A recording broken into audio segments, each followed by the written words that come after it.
Au nom du Père et du Fils et du Saint-Esprit, ainsi soit-il. L'Esprit du Seigneur a envahi l'étendue de la terre, et lui qui tient uni toutes choses, perce le secret de chaque parole. C'est ce que nous avons chanté à l'entrée de la messe, c'est un passage du livre de la sagesse qui exprime très profondément l'action du Saint-Esprit en ce jour de la Pentecôte. En effet, il manifeste cette action sur toute l'étendue de la terre, et cela renvoie à l'action du Saint-Esprit dans la création, nous allons en parler. Il mentionne son œuvre unificatrice, il maintient toutes choses dans l'unité, et il mentionne ce qui va se manifester particulièrement aujourd'hui sur les apôtres au Cénacle. Il mentionne ce secret de chaque parole, avec ce rôle de la parole qui va être manifesté par ces langues de feu et les apôtres qui vont parler dans toutes les langues. Alors, quel est le lien entre tout cela ? Repartons du commencement, c'est-à-dire de la Genèse, chapitre 1, verset 2. L'Esprit, le souffle de Dieu, planait sur les eaux. Cela manifeste, c'est la seule manifestation de l'action du Saint-Esprit dans la création.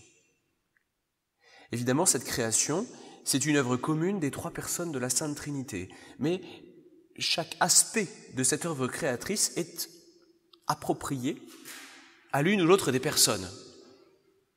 En effet, nous voyons dans toute la création l'œuvre de la parole. Dieu parle.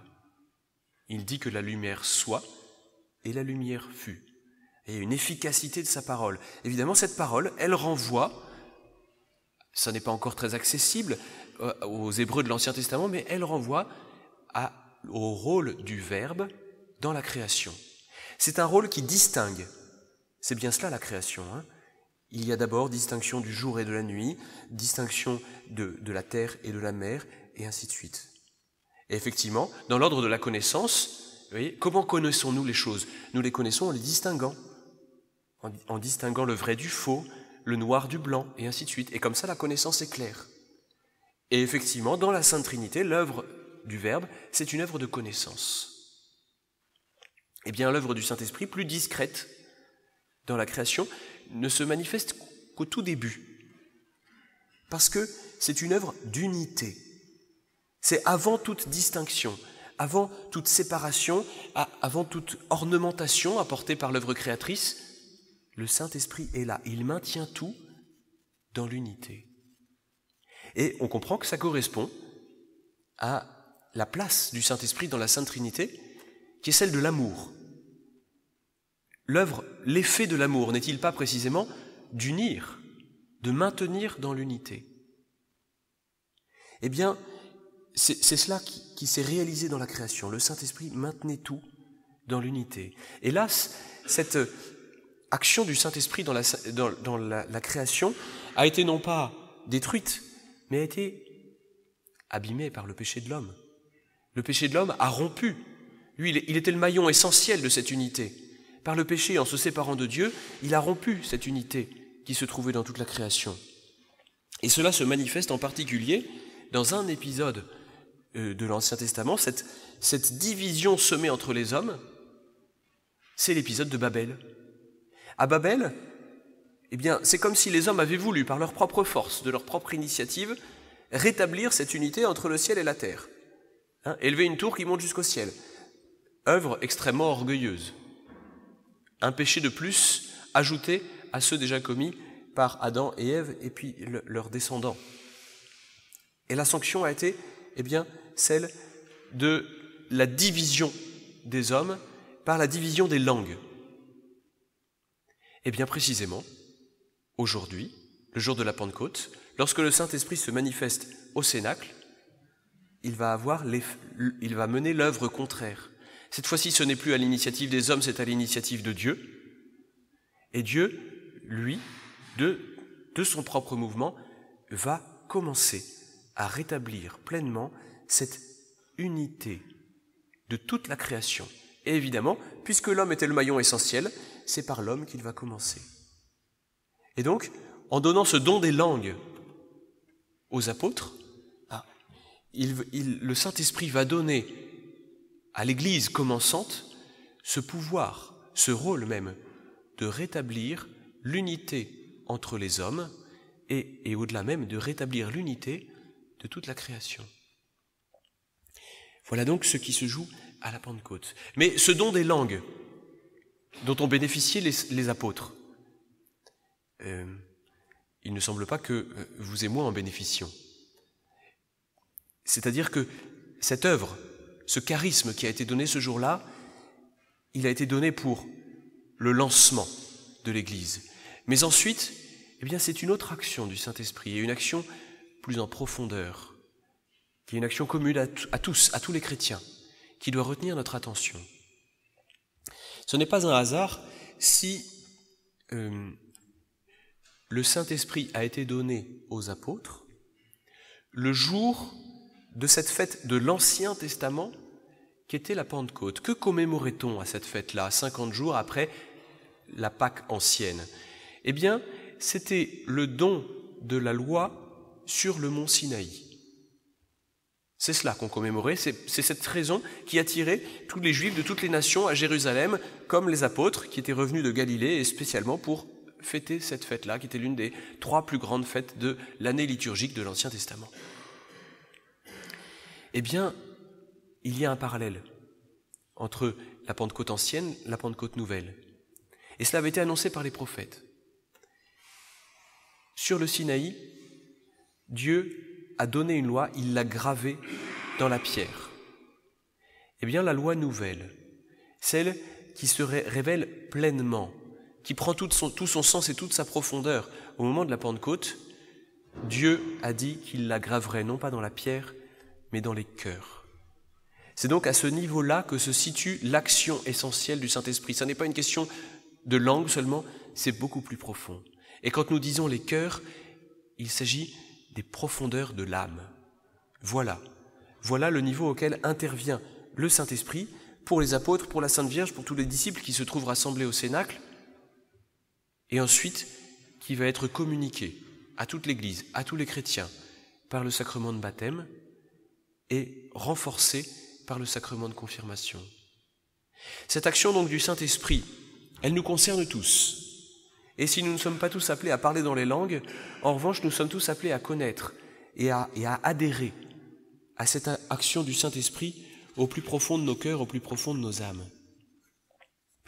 Alors essayons, à partir de quelques métaphores, quelques images qui nous sont données, en particulier par l'hymne du Veni Creator Spiritus que nous chanterons au Vêpres tout à l'heure, essayons de décrire, de comprendre cette action du Saint-Esprit dans nos âmes. En réalité, bien sûr, il s'agit de l'action de la Trinité tout entière, puisque à chaque fois que Dieu agit hors de lui-même, c'est toute la divinité qui agit, ce sont les 3 personnes qui agissent. Mais le Veni Creator Spiritus nous dit que le Saint-Esprit est le doigt de la droite du Père. Qu'est-ce que cela signifie? Cela signifie précisément cette unité-là entre le Père, le Saint-Esprit, même le Fils, mais c'est par le doigt que nous sommes touchés. C'est-à-dire que le contact avec la Sainte Trinité, pour nous, se fait par le Saint-Esprit. Et ce contact va venir se faire au plus profond de notre âme. Oui, c'est un toucher qui va venir, autre image, qui va venir mettre dans notre âme comme une onction spirituelle. Toute action du Saint-Esprit est souvent symbolisée par l'onction d'huile, que ce soit le Saint-Crème au moment de la confirmation, ou que ce soit même les onctions d'huile qui sont faites au moment du baptême. Eh bien, cela symbolise particulièrement cette œuvre de la 3e personne de la Sainte Trinité. Pourquoi? Parce qu'à la différence de l'eau, si vous faites une onction d'huile sur un corps, sur la peau ou un corps quelconque, eh bien vous verrez que cette onction ne va pas rester en surface, elle va pénétrer en profondeur.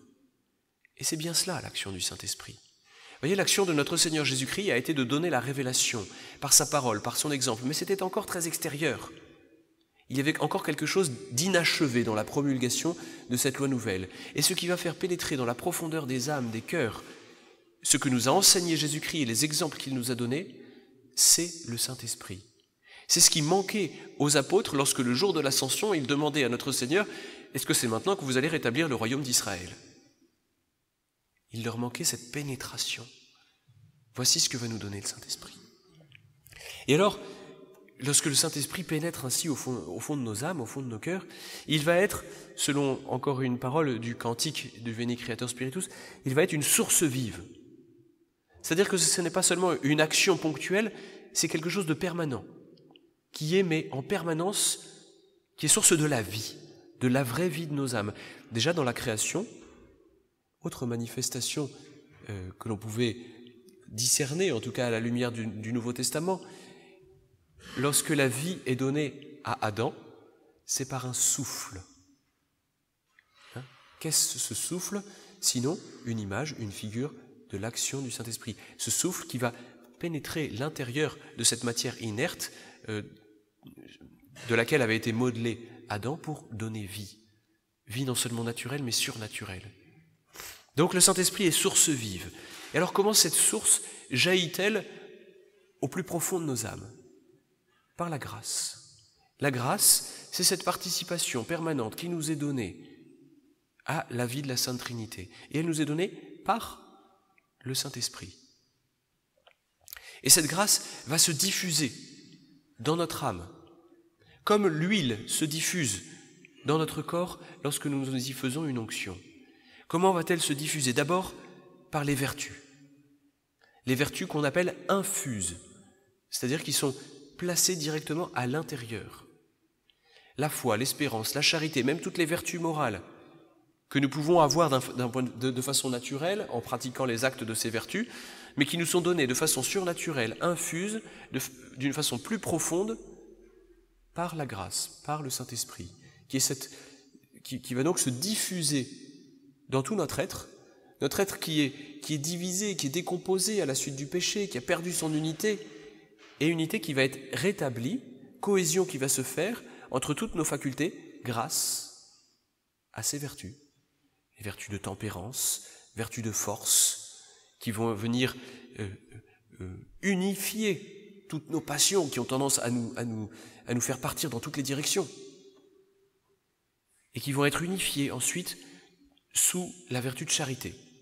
Et s'il y a une seule vertu à retenir, c'est celle-là, esprit d'amour. C'est bien par la charité que nous sommes rendus le plus semblables à celui qui est l'amour dans la Sainte Trinité. C'est cette vertu reine-là qui va entraîner toutes les autres vertus, sans lesquelles toutes les autres vertus ne valent rien du tout, et par laquelle toutes les autres vertus sont élevées à la vie divine. Mais le Saint-Esprit ne se contente pas de cela. Dans les vertus, c'est le Saint-Esprit qui nous donne, c'est Dieu qui donne, mais il nous faut agir, il nous faut coopérer, il nous faut poser les actes. Mais il y a une autre façon d'agir du Saint-Esprit, plus subtile, plus difficile à saisir, à laquelle il est même plus difficile de coopérer. C'est l'action par ses dons. Qu'est-ce qui caractérise cette action à la différence des vertus? Eh bien, c'est que cette fois-là, cela dépasse complètement notre pouvoir, et donc ça ne peut pas se réaliser à notre initiative. Nous sommes passifs, nous devons attendre. Mais il ne suffit pas d'attendre, il faut être docile, il faut être réceptif. Vous savez que l'on compare les 7 dons du Saint-Esprit au voile d'un bateau, alors que les vertus sont comparées aux rames. Et les rames, on les exerce au gré de notre volonté. Les voiles du bateau, eh bien, il faut attendre que le souffle vienne se manifester et vienne pousser l'embarcation en agissant sur ces voiles. Néanmoins, il faut bien que ces voiles soient déployées. Il faut qu'elles soient tendues, il faut qu'elles soient bien réglées pour pouvoir saisir le souffle qui se présente. Eh bien, c'est cette attitude délicate qu'il faut essayer d'avoir. Attitude de dépendance vis-à-vis du Saint-Esprit, attitude de docilité, de réceptivité, tout en continuant à être très actif dans l'exercice de nos vertus. Et alors, eh bien, l'Esprit qui souffle quand il veut, où il veut, à ce moment-là, peut nous amener à poser des actions par ses dons de force, de conseil, de science, d'intelligence, de sagesse, de piété, de crainte, nous amener à poser des actions qui dépassent d'habitude nos capacités ordinaires, même sous la motion ordinaire de la grâce par les vertus. Voilà jusqu'où le Saint-Esprit peut nous mener. Et cela se résumera, en une lumière profonde donnée à notre intelligence et une chaleur profonde donnée à notre charité. Voilà. Parce que la charité, finalement, a plus de valeur, a plus d'importance encore que l'exercice de ses dons. C'est elle qui récapitule tout et qui nous rend le plus semblables au Saint-Esprit. Et alors il faut ajouter cette dernière action du Saint-Esprit qui se manifeste spécialement le jour de la Pentecôte, celle des charismes. À ne pas confondre avec les dons du Saint-Esprit. Ça n'a pas du tout la même importance. Tout ce que nous avons décrit jusque-là, les vertus, les dons, ont pour rôle vraiment de nous unifier, de nous perfectionner, de nous sanctifier, et ensuite par là de rayonner autour de nous, mais c'est bien pour notre perfection personnelle. Alors que les charismes peuvent n'avoir rien en commun avec la perfection personnelle. Des charismes, le charisme prophétique a pu être donné à des personnes qui vivaient dans les pires des péchés. On sait par exemple que Caïphe a prophétisé. Il ne me semble pas que Caïphe ait été canonisé. Cela manifeste que ces charismes, ces dons extraordinaires, très visibles, que ce soit la prophétie, que ce soit les dons de guérison, le don des miracles, le don des langues, sont donnés par Dieu, par le Saint-Esprit, quel que soit l'état de l'âme qui la reçoit, pour le bien commun, pour le bien de l'Église.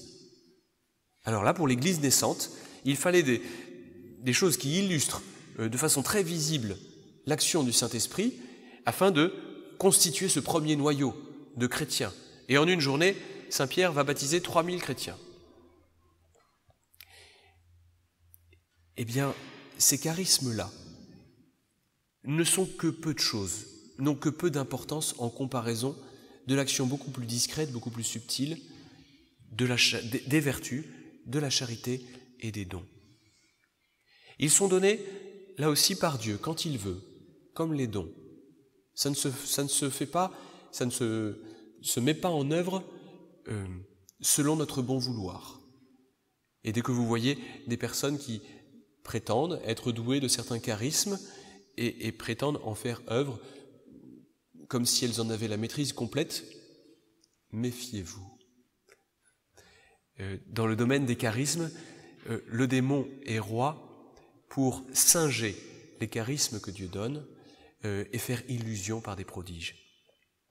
Alors, ces charismes, sachons les voir là où ils sont, en particulier là où ils sont donnés par Dieu, pour son Église, ou même pour authentifier la sainteté de telle ou telle âme, dont le rayonnement doit être plus grand sur l'ensemble de l'Église.